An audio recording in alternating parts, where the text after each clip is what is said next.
பீகாரில் படுதோல்வியை சந்தித்த பிரசாந்த் கிஷோரிடமிருந்து பாடம் கற்பாரா தாவேகா தலைவர் விஜய்? குஜராத் முதல்வராக இருந்த மோடியை நாட்டின் முதல்வராக உயர்த்த வியூகம் வகுத்தவர். பீகாரில் நிதிஷ்குமார், மேற்கு வங்கத்தில் மம்தா பானர்ஜி, ஆந்திராவில் ஜெகன்மோகன் ரெட்டி, தமிழகத்தில் மு.க. ஸ்டாலின் உள்ளிட்டோரின் வெற்றிக்கு வியூகம் வகுத்தவர் என்ற பெருமைக்கு சொந்தக்காரர் தான் பிரபல தேர்தல் வியூக வகுப்பாளர் பிரசாந்த் கிஷோர். அவருக்கு பேரதிர்ச்சி கொடுத்திருக்கிறது பீகார் தேர்தல் முடிவு. சொந்த மாநிலமான பீகாரில் மிகுந்த நம்பிக்கையுடன் தனது ஜன் சுராஜ் கட்சி சார்பில் 238 தொகுதிகளில் வேட்பாளர்களை இறக்கினார்.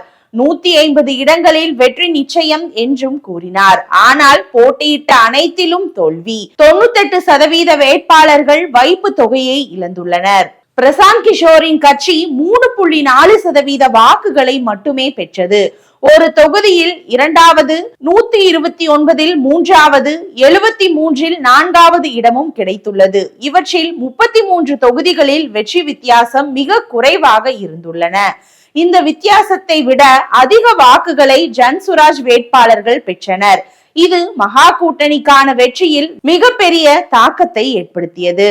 ஜன் சுராஜ் கட்சியின் தலைவர் பிரசாந்த் கிஷோர் பீகாரின் இளம் வாக்காளர்களை மகா கூட்டணிக்கு செல்லாமல் தடுத்துள்ளார் என்றும் பீகார் அரசியல் பார்வையாளர்கள் கூறுகின்றனர்.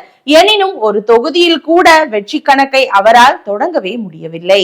ஊருக்கெல்லாம் ஆலோசனை சொன்னவர் சறுக்கியது ஏன் என்ற கேள்வியும் இங்கே எழாமல் இல்லை. பிரசாந்த் கிஷோர் ஏற்கனவே வேலை செய்த அத்தனை தலைவர்களுக்கும் அவர்களது கட்சி என்கிற கட்டமைப்பு மிக வலுவாக இருந்தது. அந்த வலுவான கட்டமைப்பில் சில யுத்திகளை புகுத்தி பல வியூகங்களை வகுத்து அதை மக்கள் மத்தியில் எடுபட செய்து அதன் மூலம் அரசியலில் ஜொலிக்க செய்ய அவரால் முடிந்தது. எனவே வியூகம் வகுப்பதை விட கட்சி கட்டமைப்பு தான் முக்கியம் என்பதை தெளிவாக உணர்த்தி இருக்கிறது இந்த தேர்தல். தமிழகத்தில் இதுதான் தாவேகாவுக்கான செய்தியும் கூட. தாவேகா கட்சி தலைவர் விஜய், பொதுச் செயலாளர் புசி ஆனந்த் என்ற இருவரை மையப்படுத்தியே செயல்பட்டு வரும் தாவேகாவுக்கு அடிப்படை கட்டமைப்பு மற்ற பிரதான கட்சிகள் அளவுக்கு இல்லை என்ற விமர்சனம் தொடர்ந்து முன்வைக்கப்படுகிறது. ஆனால் கட்சியின் அடிப்படை கட்டமைப்பை வலுப்படுத்தாமல் வெறும் வியூகத்தை மட்டுமே நம்பி களமிறங்குவது வெற்றியை தேடித்தராது என்கின்றனர் அரசியல் பார்வையாளர்கள். ரசிகர்களுக்கான தலைவர் என்பதை கடந்து பனையூரை விட்டு வெளியே வந்து முழுநேர அரசியல்வாதியாக விஜய் மாறினால் மட்டுமே பீகாரில் பிரசாந்த் கிஷோருக்கு ஏற்பட்டது போன்ற நிலைமையை தவிர்க்கலாம் என்பது அவர்களது கருத்தாகவே உள்ளது.